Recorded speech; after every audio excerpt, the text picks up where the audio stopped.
From tombs to temples, the mysteries of ancient Egypt have enthralled the world for centuries. One of the most significant is also one of the largest. Fronted by 4 statues of Ramses the Great, the temple is Abu Simbel. The epitome of Ramses' ego, if you will, or Ramses' godhood, the spectacular nature of his achievements has got to be Abu Simbel.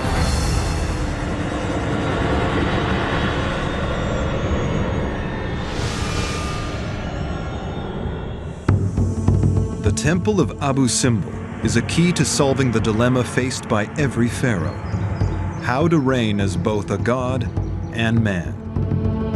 Artwork on the walls tells the story of how close the great pharaoh Ramses II came to failing in his mission.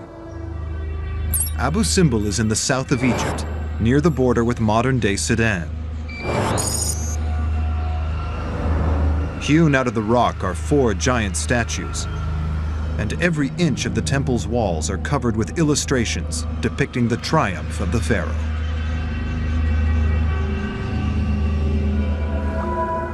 In 1871, when the adventurer and early Egyptologist Giovanni Belzoni arrived at the site, the temple was covered with sand. Belzoni set to work to remove the thousands of tons of sand, but every bucket he removed was replaced by yet more, sliding down the dune. On the point of giving up, he discovered a simple solution to the seemingly impossible problem. Wetting the sand would hold it in place. The plan was a success. After 4 years of struggle, he finally found the temple entrance and became the first man for centuries to walk inside. The temple at Abu Simbel was a monument to Egypt's greatest builder, warrior, and pharaoh, Ramses II. Ramses II was one of the famous kings in the ancient Egyptian history. He ruled more than 67 years and turned the land of Egypt to be an open museum for his achievements. But analysis of the wall art and statues is revealing the dual role of a pharaoh of Egypt. The first function is as defender of the nation. He's the warrior, champion, the single hero who defends Egypt from all enemies.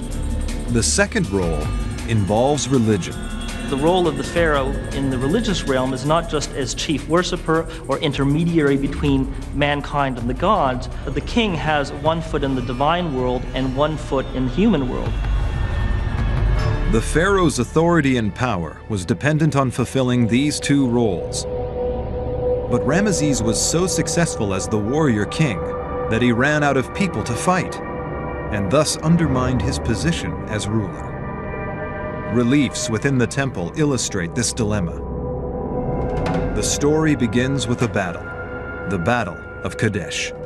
Ramses II had this big, important battle with the Battle of Kadesh with the Hittites. We can see written in the temple. During the first part of Ramses' reign, Egypt was at war with its powerful neighbor, the Hittites. The Hittites ruled an empire that stretched from northern Turkey into Syria. Between them and the Egyptians lay the town of Kadesh. Reliefs on the walls of Abu Simbel contain the oldest complete record of a military engagement in history. Dr. Mohammed El-Bailey is investigating the brutality of the battle. Here, the figure showing the Egyptian beating and punishing Hittites. They are beating them very hard. It was a clash of superpowers. What makes Kadesh so unique is that it really is a clash of empires.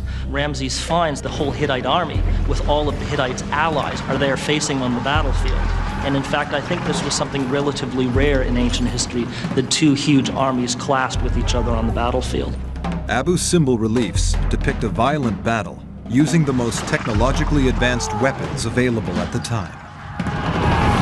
They had the chariot for the first time, and they have the horse, and therefore they were able to build the empire. An Egyptian chariot is very highly maneuverable. It can turn on a dime, and they can basically make what are essentially missile runs. It's essentially the F-16 of the ancient world. Chariot warfare involved making 30-mile-an-hour runs at the enemy, firing as many arrows as possible, and then wheeling into a retreat. Basically making strafing runs, going close, shooting his arrows, and then his chariot driver would veer his chariot around, would speed off until he could get back out of range, and then make another strafing run on them. Ramesses held the Hittites at bay and successfully defended his country. In the 21st year of his reign, he makes a peace deal with the Hittite Empire. With no battles left to fight, Ramesses could not fulfill the warrior function of pharaoh. What do you do when you run out of enemies? So now Ramses has a political problem.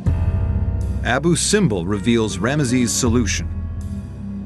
And the way he solves this is by going in the opposite extreme and emphasizing his religious role. Now that he can't show that he's a warrior because there's nobody left to fight, he can say, I'm a living god. Ramesses declared his divinity. Now at this point, Ramses puts both feet in the divine world and he becomes a living god, 24/7, all year round. The Egyptians have a living god ruling over them. Abu Simbel became not just a temple to the gods, but a temple to Ramesses himself as a god. Ramses II built this temple for himself, as a god, to worship himself.